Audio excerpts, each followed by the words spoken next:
Hi there, Dan Kerr's DK Analytics. It is May 11th, 2019. It's about 10 p.m. Southwest Florida time.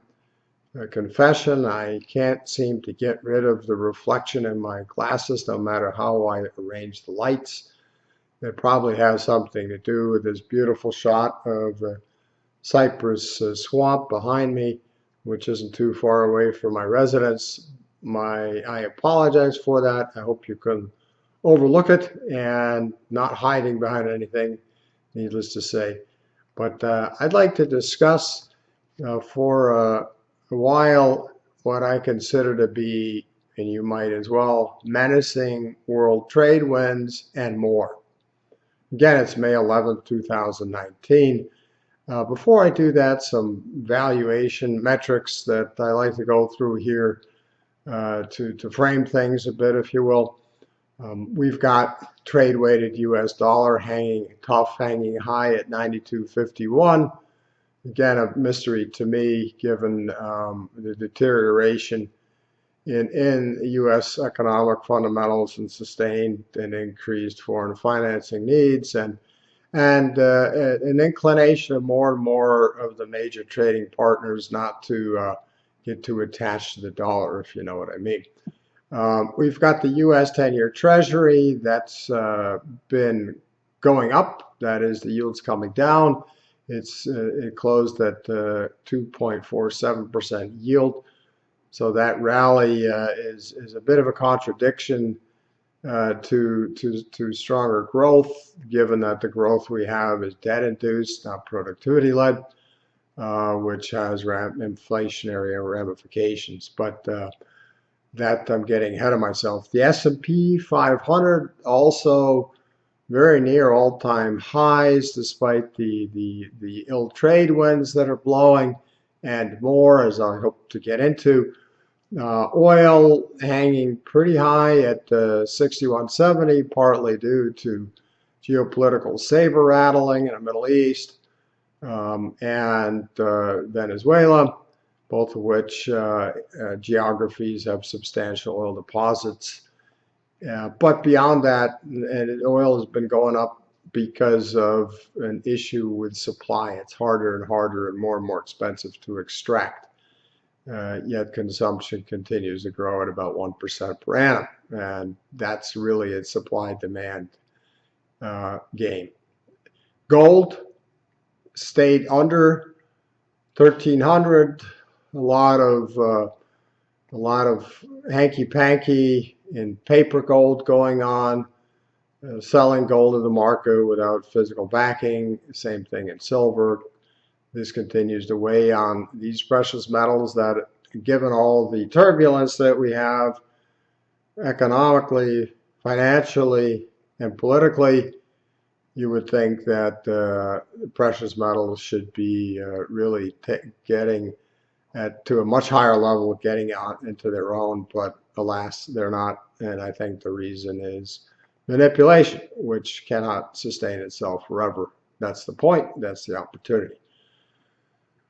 Let me get into this menacing world trade and more depiction in this video.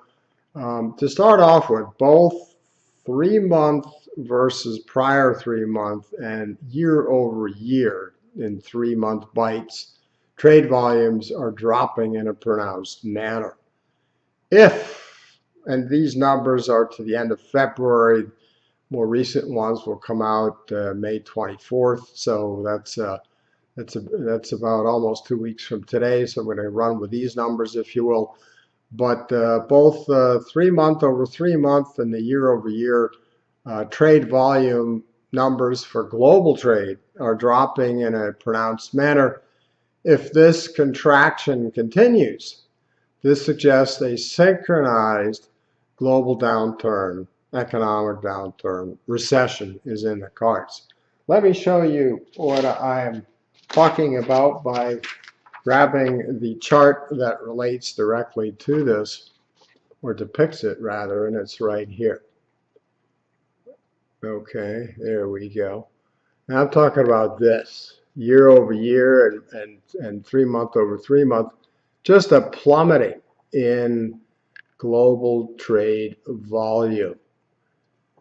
Why is that something that's so significant? Well, a couple reasons. Why might this drag the entire economy into a recession on its own, mind you? Well, I would note the following intertwined and increasingly intertwined factors. Greatly increased global financial integration, contagion risk that we already saw in '08, economic and activity growth inhibiting unheralded or record debt. Some 250 trillion in interest-bearing debt around the globe has been accumulated. That's up about 77 to 80 trillion from '08, and is now eclipsed 300% of global GDP at 310%, up from 280% in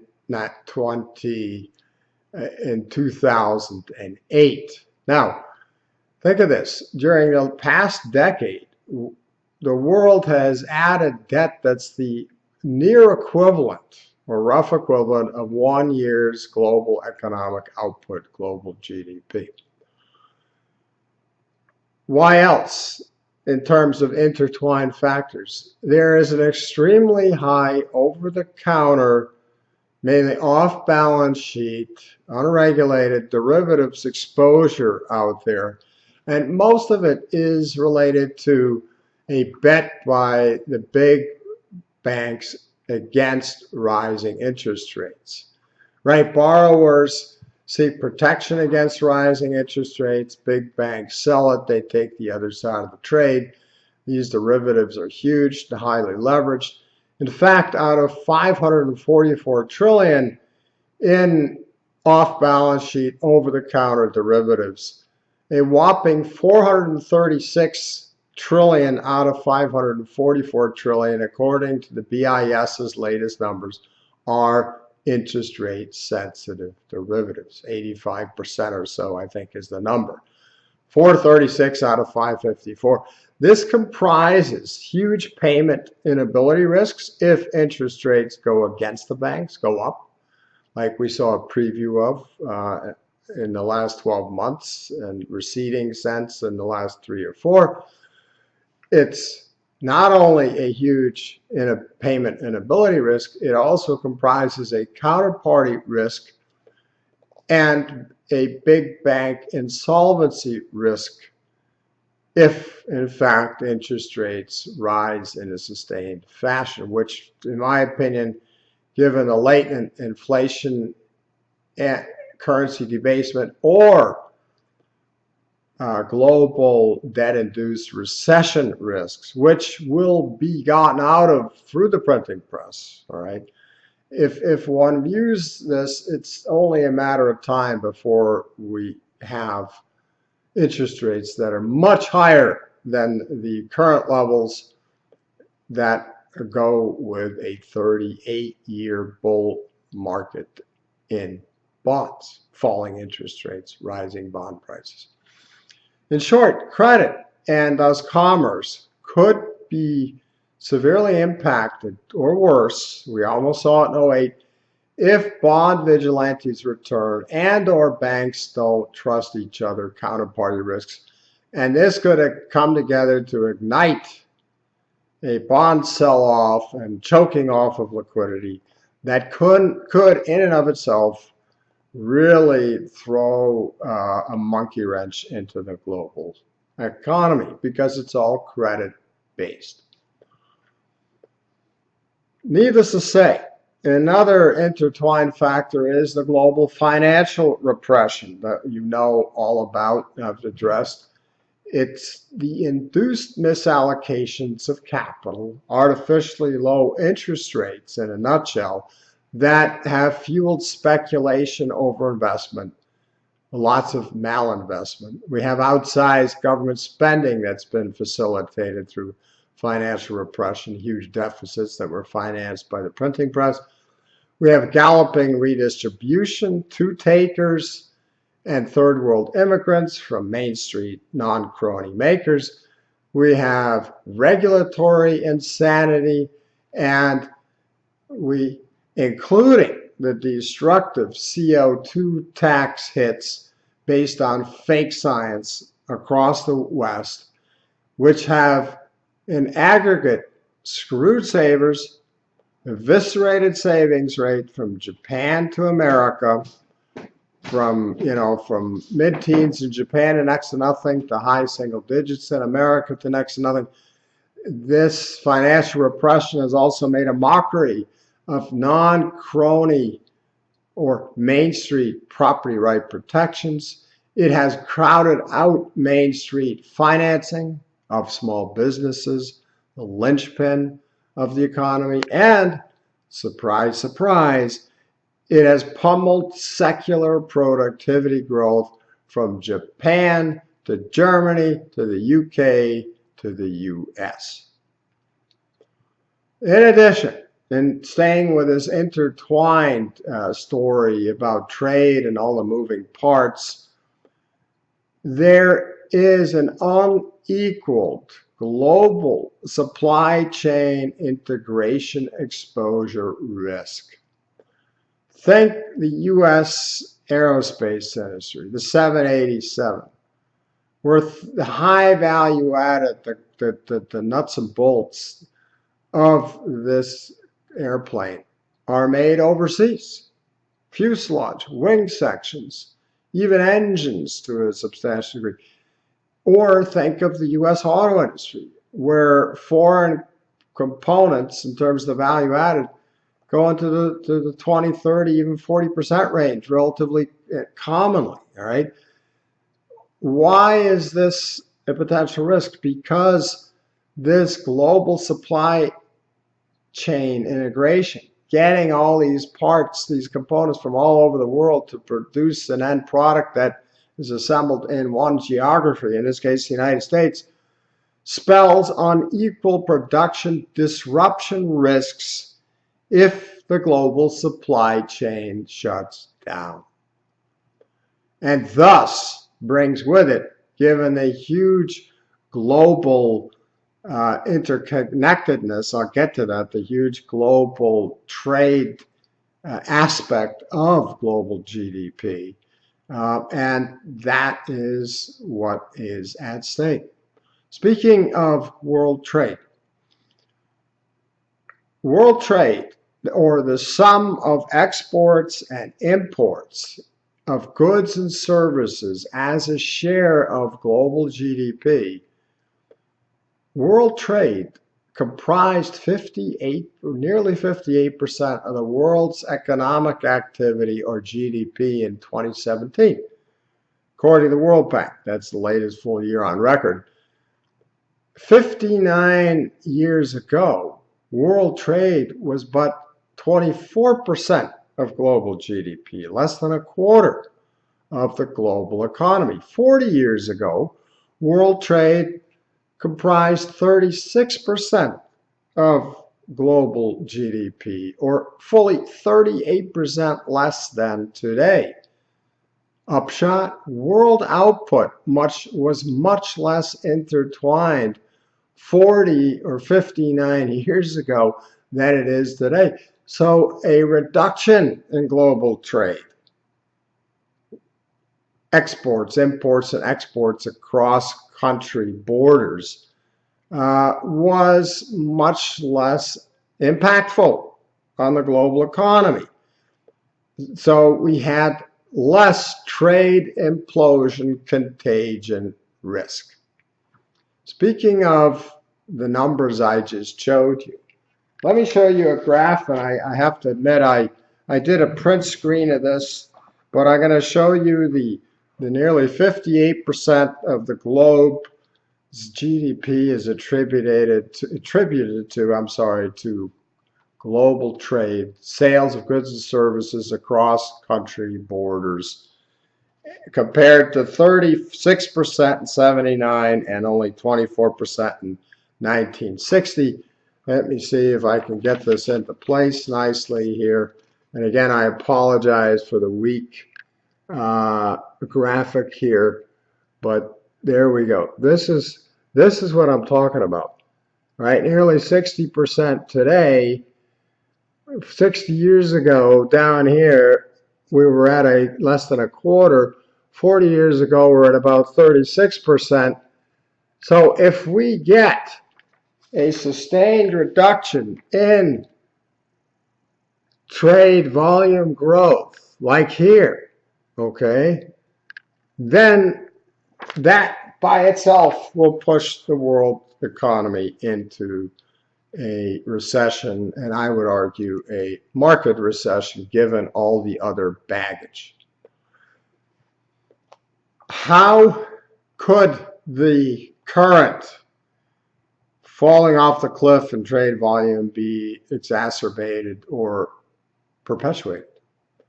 Well, how about by a budding trade war between the USA and China, which would, as mentioned, bludgeon global growth, which is already slowing down or heading negative. Germany, Japan, 2/4 of negative growth, huge economies. This can build on itself. This is what is at stake in terms of global trade. Mr. Tariff Trump, please get an Econ 101 reality check before it's too late, but I'm afraid that won't happen. Can sustained trade information or continued drill down, if you will, on trade? Let's look at America's inability to produce and consume many items or goods without massive and timely import availability. It has grown in sync with a sustained, over about a 10-year period, 550 billion to 600 billion annual net trade deficit, right? Net trade deficit meaning if you just look at goods, we exceeded 900 billion last year. If we add in a surplus in services, it brings it down to between 550 to 600 billion a year. A huge number, which year after year is the primary reason why the U.S.'s net debtor position reached a whopping 9.7 trillion in the closing days of 2018. And that is up a stunning 2 trillion in just 1 year, according to the Fed. And that number, 9.7 trillion, is more than double what it was at the end of 2008, namely 4 trillion. So instead of Americans paying interest to themselves and getting ownership dividends, yes, trade deficits do matter. That's the point. And accumulated net debtor positions do matter. That is the point. In other words, indebted Americans, before racking up even more debt vis-a-vis the rest of the world, will be paying the rest of the world something like 400 to 500 billion per annum if historical interest rates, not reversion beyond the mean, but just historical interest rates and ownership valuation, stock PEs, are applied, which is a huge and growing drain on the nation's wealth as it is increasingly sold off to the rest of the world in order to sustain consumption, akin to a consumer, if you will, mortgaging his house to buy more stuff. Not exactly sustainable goings on here. For more disruptive flavor, consider, if you would, the inflation heightening impact, greater consumer out-of-pocket, and higher government taxes, tariffs paid by Americans, not Chinese, Mr. Trump.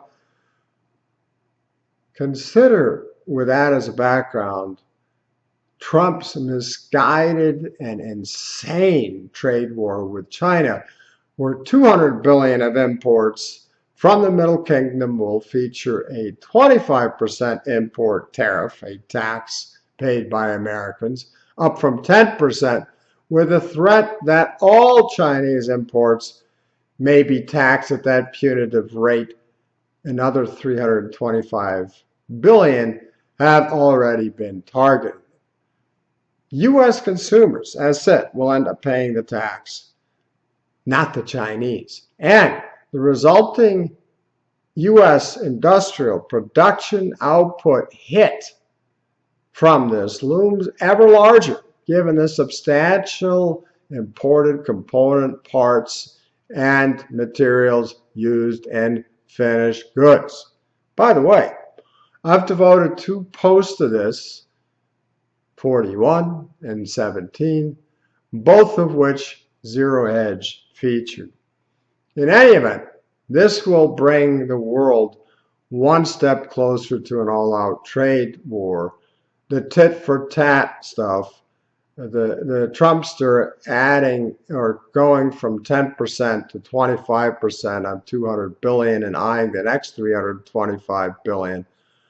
This is very dangerous saber-rattling, given the global economic output dependency on global trade, which I just depicted. And guess which country will be the least unable to produce much of what it consumes? The U.S. So it's intuitive that the U.S., not China, that's a bunch of malarkey, stands to suffer most. The American colonists, by the way, knew this all too well vis-a-vis Great Britain back in the day, upon which they depended for all kinds of manufactured goods. And by the way, common sense also suggests that at the end of the day, the supplier is in a stronger position than the customer, because consuming is a lot easier than producing, especially if you can print the money to do it. But try to build a factory to again manufacture more. That is a tough and lengthy endeavor. I'd like to go through some comments in recent articles and posts that have been written and distributed on just this topic. A sudden tariff increase, this was from last week, with less than a week's notice, would severely disrupt U.S. businesses, especially small companies, the backbone of the U.S. economy, that have limited resources to mitigate the impact, says David French, Senior Vice President of Government Relations for the National Retail Federation. American consumers will face higher prices and U.S. jobs will be lost. Right you are, good sir. He continues, the tariff would affect nearly 6,000 products and parts, including many consumer items such as furniture, clothing, electronics, handbags, luggage, hardware, shampoo, perfume, dishes, bedsheets, bicycles, meat, and cereal. New vehicle prices also could rise as parts from China become more expensive. Now I ask you, dear viewer, dear listener, how does one spell higher prices and higher tax insanity? I thought Trump was about reducing taxes for Americans, not increasing them, while helping to deindustrialize the U.S., these tariffs, in the process. For more flavor, at a company level, from a CEO, and despite the fact that I've often told this story, I think it merits repeating given what's at stake. Consider what CEO Scott Wine of Polaris Snowmobiles and all-terrain vehicles said roughly a week ago in Minnesota. Wine said that if Trump follows through on the threat of raising tariffs on 200 billion of Chinese goods to 25% from 10, which he did, tariff costs for the maker of recreational vehicles, snowmobiles, and boats would rise by 80 million to almost 200 million this year. An additional burden the company is unable to bear. The tariffs could make it more expensive to procure Chinese parts, including wire harnesses, stampings, and castings. Medina, Minnesota-based Polaris makes about $450 million of profit a year, he said. Rival PRB Inc., the maker of Ski-Doo snowmobiles and Sea-Doo watercraft, isn't getting hit by tariffs because it's making its products in Mexico and Canada. They do not pay tariffs, and I do, Wine said, calling it lunacy that Polaris will be penalized and foreign rivals, including Quebec-based BRP, will benefit. I'm paying tariffs because I hired an American workforce and I've invested in American plants. I cannot stand for that, he said. I again ask you, dear listener, viewer, is this how you rebuild America's manufacturing base? And is this how you lower taxes? And is this how you increase product affordability? Good grief, is the world flat again or what? What kind of crony capitalists in the steel, aluminum, and other small industries are chuckling as they get a price umbrella while the broader American industry landscape wilts or has to go overseas? Isn't that exactly the opposite of what Trump intends to do? For further potential global economic and financial destabilization, consider that the spendthrift U.S. government, which is already over $22 trillion in operating debt and is running an annualized deficit of over $1 trillion a year, is now eyeing huge pork barrel / crony delight spending. The U.S. government, like a spendthrift child shopping out of an empty pocket, and prior to the onset of a more weak economy or a weaker economy and much bigger deficits, more financing needs, is showing stout bipartisan support as regards a $2 trillion infrastructure pork barrel spending boondoggle. When will foreign creditors start to stampede, not walk out of the buck? That's the $64,000 question.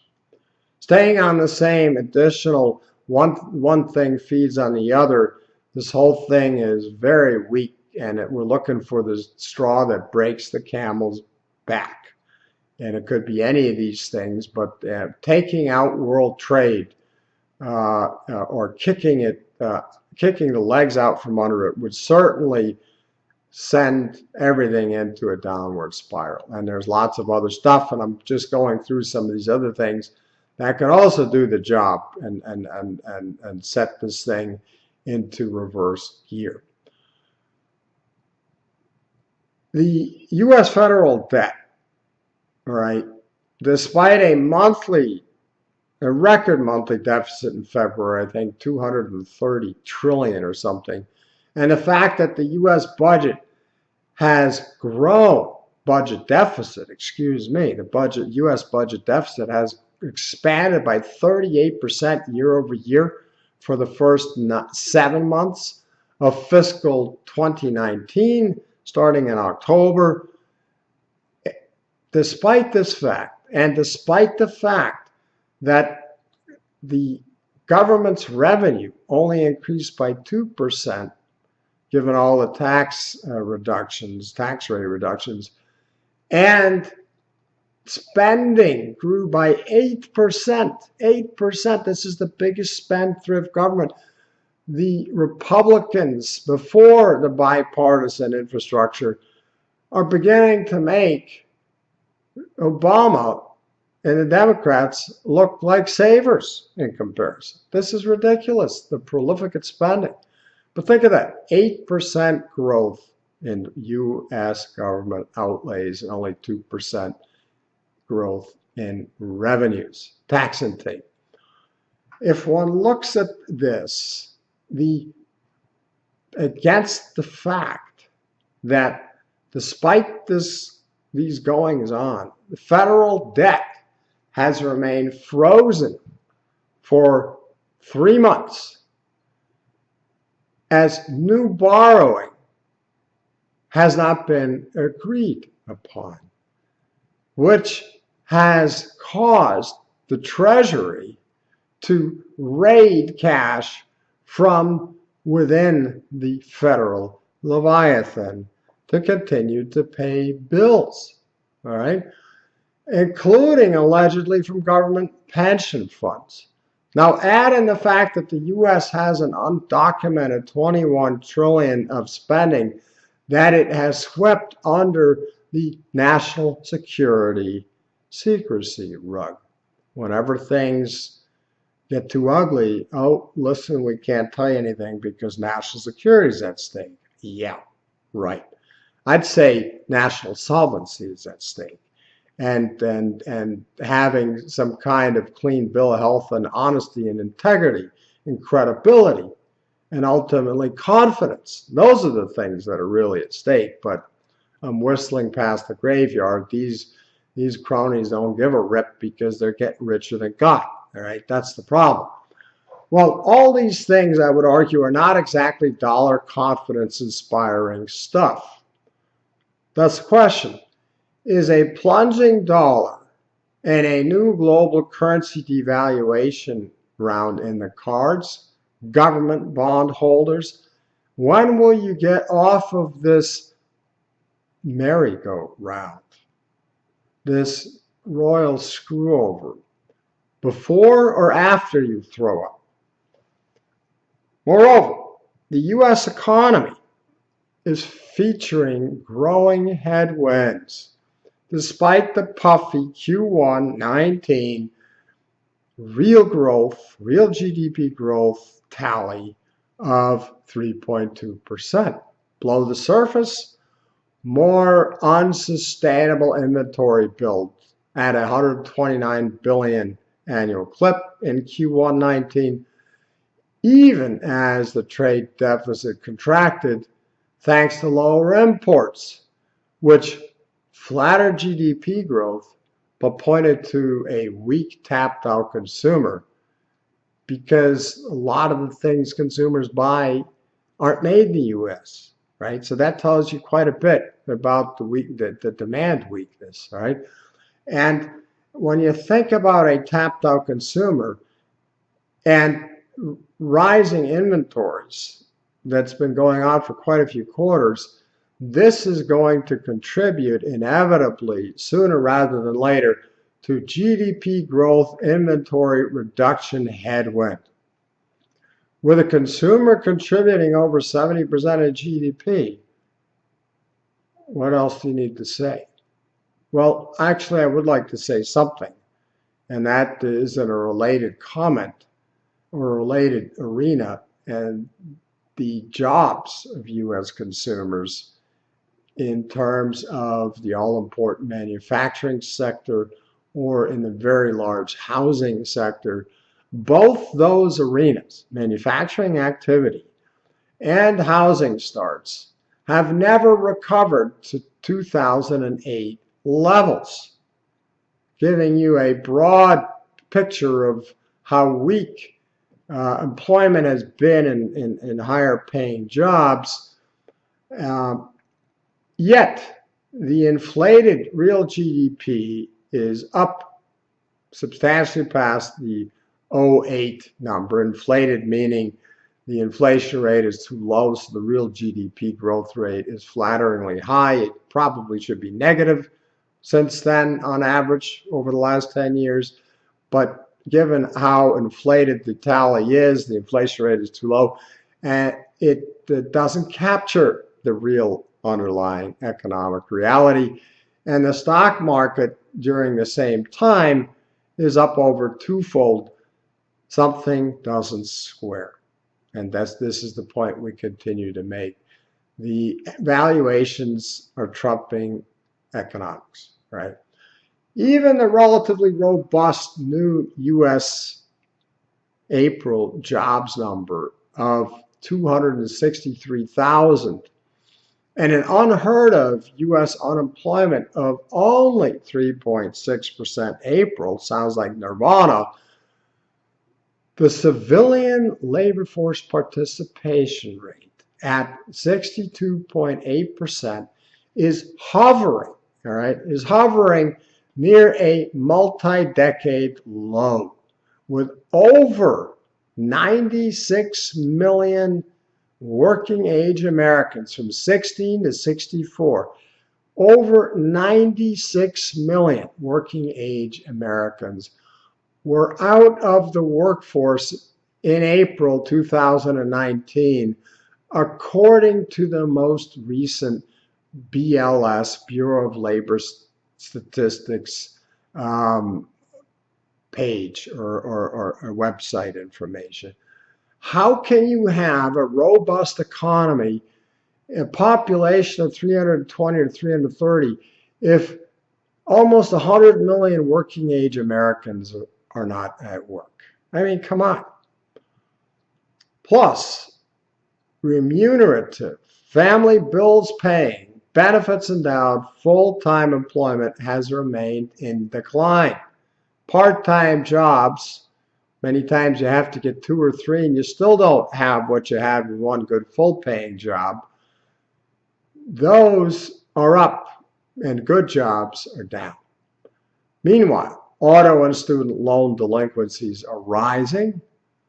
Thus, my question, how can one juxtapose these facts, Mr. Trump, against these sobering street-level facts of weak economic activity and poor income against an allegedly booming U.S. economy, or against record household debt, which eclipsed $13.5 trillion in Q4 of last year? Yet candidate Trump's fake unemployment, fake inflation, fake real growth, and a vulnerable stock market is suddenly on solid presidential ground, while China is blamed for lacking U.S. product competitiveness instead of domestic ills such as an insane litigation and regulatory environment. Litigation costs in America roughly 3 times Europe's. Regulatory environment a disaster, even if we've gone from 80 or 90,000 to 70,000 regulations, which are de facto laws made by unrepresentative, unelected bureaucrats. It's still killing Main Street and small businesses. I could tell you local stories, and I believe I have. In addition, we have long-standing monetary debasement in the U.S., longer than any other country, because it has been bestowed upon the U.S. given its erstwhile well-deserved reserve currency status, which it has severely abused and misused, at least since 1971, even before in Guns and Butter, but increasingly so. This long-standing monetary debasement, which is aped across the world, invites financial engineering over product engineering. It induces corporate anorexia. It increases the lacking parallel strategic interests between senior management and other stakeholders, and it stokes other domestic ills, such as bad schools, statist-dominated schools that disregard the Constitution and couldn't otherwise be financed. America spends more per pupil than any other nation, couldn't be achieved if we had private sector competition and the government got out of the education business, right? My point is America's problems and its weak worldwide product portfolio competitiveness isn't China's fault. It's mainly a homemade domestic problem. And if it were all China, I ask you in all sincerity, how could very high wage, stout currency OECD countries such as Germany, Japan, and Switzerland tend to run trade surpluses or have trade balance with China over extended periods of time? Moreover, if China is simply stealing intellectual property from the US, how is it that it has achieved a stranglehold on 5G cellular technology, one-upmanship, okay, with one European nation after another rolling out the most advanced wireless communications technology made by Chinese Huawei? I'm sorry on the pronunciation. It's a concern that spends more on R&D than most of its competitors combined. Stealing intellectual property? Hardly. They're creating it.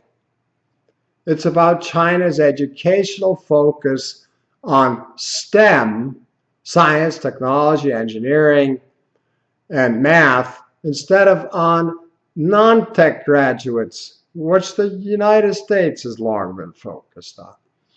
It's on winning in the marketplace with best-in-class products instead of an outsized focus on winning on the battlefield and in the courtroom.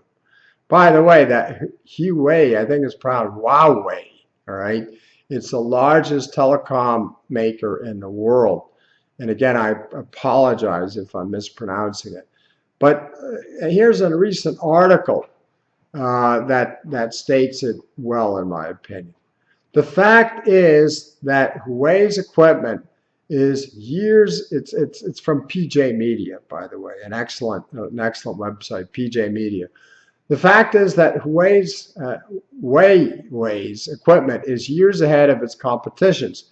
It spends $20 billion a year on R&D, double the combined spend of its largest competitors, Ericsson and Nokia.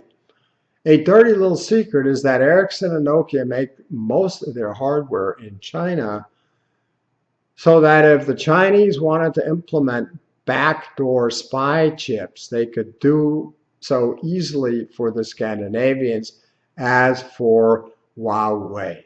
All right.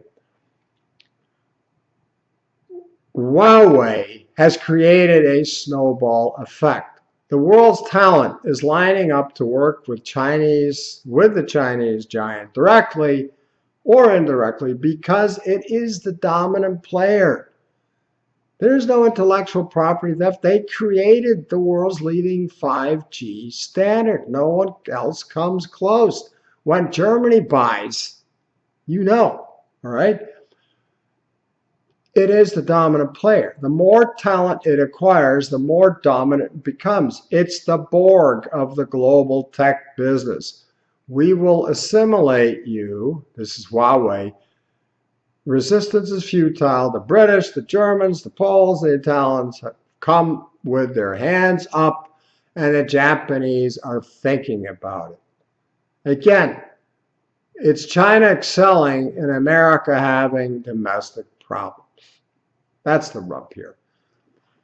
So America's mainly got a domestic problem, but that doesn't make for good finger pointing, much less useful demagoguery.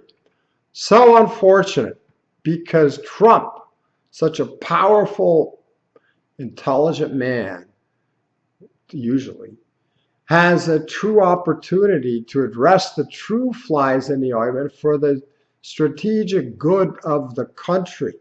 There are no quick fixes here, right? But those honest confessions by also a guy that's deep into litigation. He's not going to go up against that. They don't make for good sound bites, and they don't result in instant gratification, but take as long to get out of as America's weak global product competitiveness took to get into in the first place. But again, this is the Mr. Hyde side of Trump, unfortunately, who looks for cheery headlines while playing fast and loose with the truth at times, including his unconstitutionally arm-twisting of American firms to keep U.S. operations in America, while somewhere on, quote, page 69, unquote, such a propaganda agreement, what does he what are there? There are paragraphs that give an out clause for those same companies to expand faster than before overseas operations, be it plants or employment. So this is sadly destructive demagoguery, not worthy of a man that wants to make America great again, right?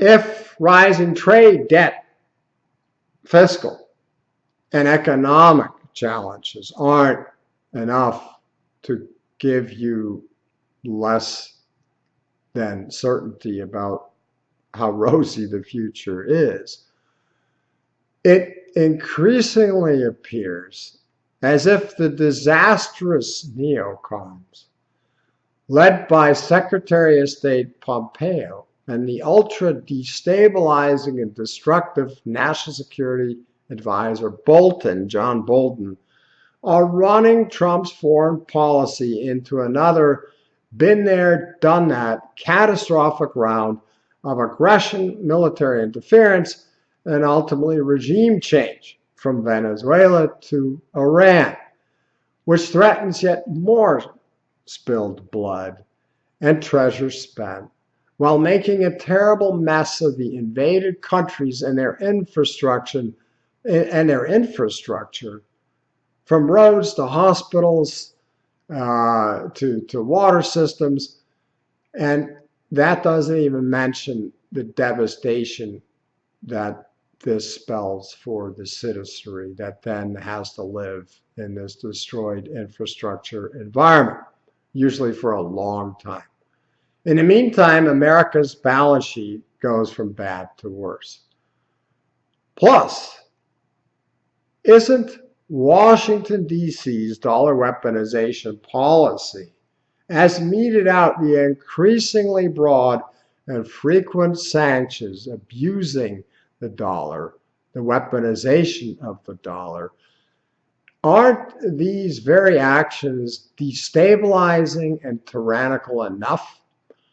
Especially given the huge external financing needs America has and the fact that more and more countries have had it up to here with the weaponization of the dollar via these increasingly broad and frequent sanctions imposed by tyrannical American Secretary of State and policies and the Treasury.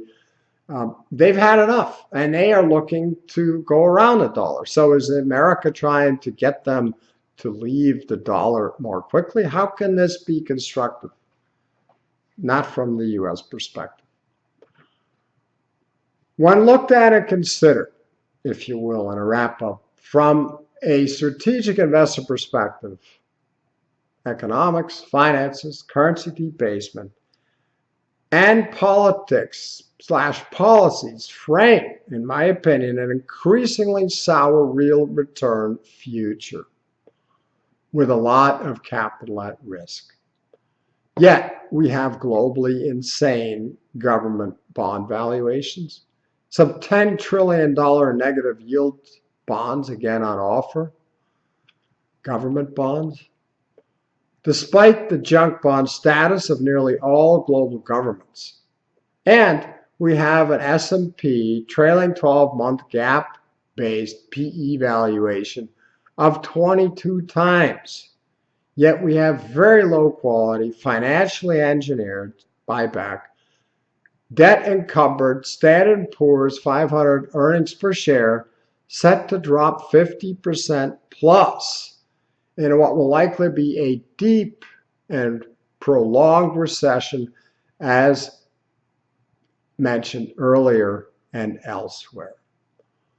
Moreover, if anyone thinks that global stock markets won't come under pressure once the S&P 500 tanks, think again. Also for the reasons already stated. We have this globally interlaced financial system, and when the US markets crash, it inevitably takes down the others. It will only be after the rest of the world is able to discard enough of the dollar and trade that won't be the case. Bottom line, the strategic disconnect between valuations and the destructive economic, financial, and political realities couldn't be much crasser, in my view. That's capital at risk, okay? Therein, ladies and gentlemen, for as long as bond and stock bubbles hold up, lies the reallocation opportunity. Once the reset beyond the valuation mean has taken place, huge capital gains opportunities will eventually beckon. The upcoming bust will likely result in very attractively valued assets. After numerous rounds of progressively lower asset prices that may well provide once-in-a-lifetime opportunities, much as was the case at the culmination of the stagflationary 70s as of the early 80s. I believe, given our globally toxic public policy stew and its lingering manifestations and impacts, I'm referring to rampant misallocations, stumbling productivity, redistributionism, balkanization, statism, tied closely to cronyism, a faltering rule of law, just look at the US government, and others, Main Street property right protection eviscerations, think Obamacare, think of the regulatory compliance madness, unheard of bond bubbles, and counterfeit currency to enable and finance it all. Think of this as our toxic public policy stew and the lingering manifestations, and juxtapose that against an epic bond and to a lesser degree stock market bubble we are still staring at. And you set the stage, set the table, if you will, for a traditional asset valuation reset that will bring even steeper bond and stock losses than the 70s and early bloodbath. That's what I firmly believe is in the cards, and closer by the day. In fact, bigger losses and even much more grotesque stagflation is what I sadly believe is what will be on the allocation menu in place of today's preposterous financial repression dominated bubble valuation insanity, our Frankenstein finance valuations. The reasons we have effectively killed price discovery and sane allocations, right? We have effectively killed free market capitalism, sound money, and property right protections for Main Street. In short, we've killed the goose that lays the most golden eggs. Now, prior to currency-based asset prices reaching reversion beyond the mean valuations, I'm referring to single-digit PEs, double-digit bond yields, real estate that offers double-digit rental returns, we will see unparalleled central bank interventions on both the short-term interest rate front and on the balance sheet expansion front, the latter an effort to keep long-duration assets such as stocks and bonds levitated or to re-levitate them.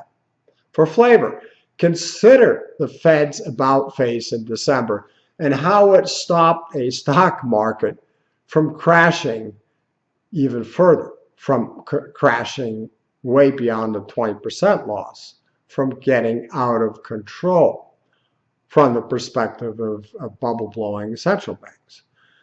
Central banks will do this. Financial repression, interest rates, and balance sheet expansion, or some similar mechanism, until they ultimately destroy the faith left in counterfeit/fiat currencies.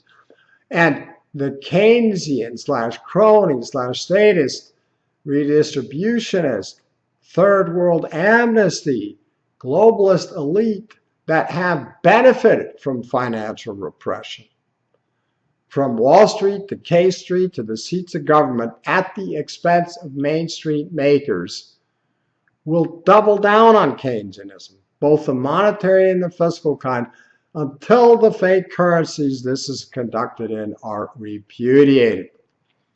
For consensus flavor, consider multi-billionaire hedge fund manager legend Ray Dalio, who in a recent 60 Minutes interview repeated with a straight face, that Helicopter Ben is or was a hero, that we need more statism, more government spending, more government intervention in the private sector, and more of all that has so eviscerated, all right, economic growth, productivity, and non-crony Main Street maker property right protections, while bringing us the unfathomable debt, bond and stock bubbles, and an unheralded wealth and income divergence or gap between the 1% and the rest of the population. And this, which has also brought us unprecedented inflation risks, thanks to unrivaled central bank balance sheet growth, about 16 trillion in the last 10 years. What a crony capitalist, Dalio. What a destructive elitist. What a poster child of the Davos plutocrat mindset. What an enemy of free market capitalism and the people. But we have news. I have news for the Ray Man and the rest of the cronies. Economic cycles have not been rendered academic. When this record long and record weak expansion in the U.S. finally morphs into recession, the lousy quality and record weak expansion will show the lousy quality of many Western firms' earnings. They will be laid bare. So you get the flip from record long and record weak and artificial, financial repression induced, economic growth and EPS growth that will then show the Achilles heel behind this Potemkin village, behind this mirage. And that heel will be on display bigger than ever, thanks exactly to the lousy quality, as mentioned, of EPS. Many firms' EPS. Think of the telecom example I just cited you.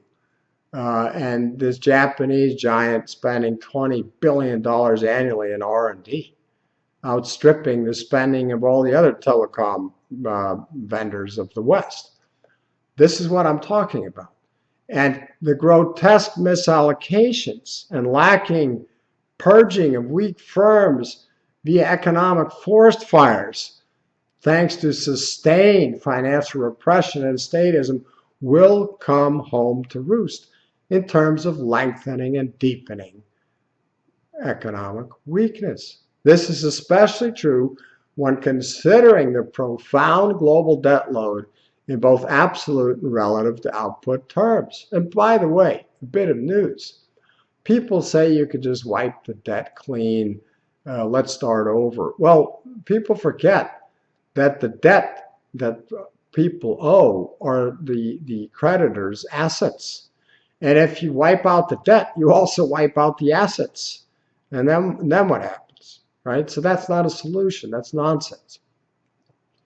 Translation, global central banks hardly can avoid the disintegration of the world's financial system and thus its economy. They could hardly do it in 08, 09, and they will not be able to do it for any protracted period of time going forward. They showed some leg at the end of last year, but when economic reality trumps politics and the recession that's overdue, the recovery that's long in the tooth morphs into a much more protracted and serious recession given all the mismanagement and the toxic public policy stew that we've labored under for the benefit of the 1% to the detriment of all the Main Street makers, then it will not, the central bank cabal, be able to rescue what will ultimately be a reset of asset values, both compared to historical valuation norms and vis-a-vis gold and silver. This time around, courtesy of doubling down on cronyism, fascism, redistributionism, money printing, and the debt that it gives birth to, not even the central banks of the world, in my opinion, will be able to keep their asset bubble progeny from being shredded. Because economics and earnings implosion, combined with record claims on pre-tax, pre-interest earnings, will eventually overpower all central bank efforts to reflate asset bubbles. Mr. Dalio, cut it out. Stop lying.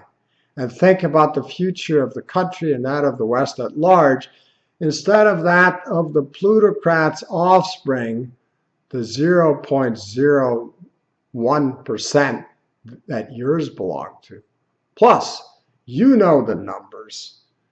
So just tell the truth so that as many people as possible can prepare.